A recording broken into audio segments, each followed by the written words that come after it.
What's up, guys? I hope you're all doing well, and thank you so much for popping into my review for the BFG, the film celebrating its 10th anniversary this year. And this is the continuation of my Steven Spielberg movie review series.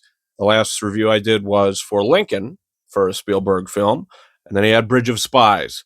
But that's a film that I do have a review up for on the channel. It's in the playlist, and it was nominated for multiple Oscars, including Best Picture, winning the Oscar for Best Supporting Actor, Mark Rylance. And after the success of Bridge of Spies, Steven Spielberg and Mark Rylance teamed up once again for his next film, which is the BFG, played by Mark Rylance in the film. There's a lot of motion capture. There's giants everywhere. You go to giant country.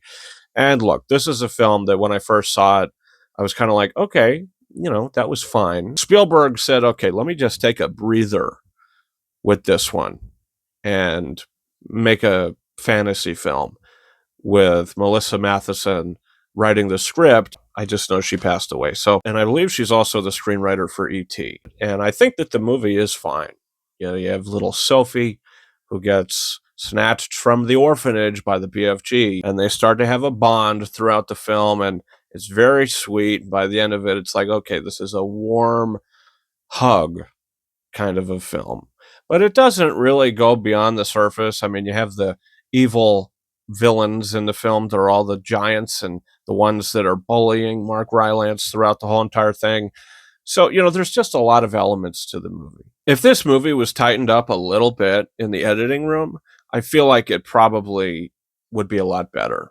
Because there's a great movie hiding in here somewhere. It just takes its time a little too much. Some of the sequences are just a little too long, or it's like, okay, that probably could have been cut from the film. This is one of the most heavy visual effects films that Spielberg's ever done, and it wasn't nominated for a single Oscar. John Williams' score wasn't nominated, and I think it's a beautiful score. So I think that that's something to look back on.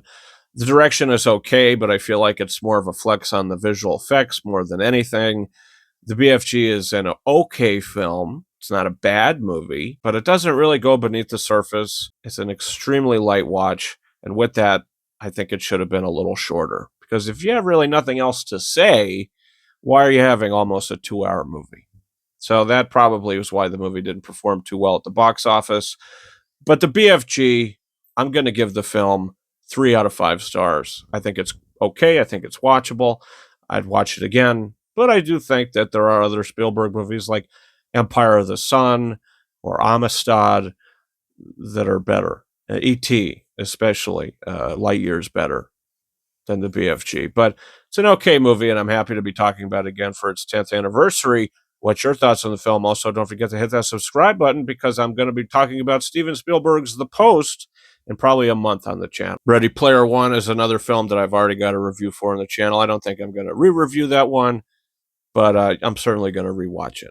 So that's about it for me, guys. Follow me on Twitter and or X at RyanKing72, and you can also follow me on Instagram at KingArises131. Thank you so much for watching my review for Steven Spielberg's The BFG. And until next time, over and out.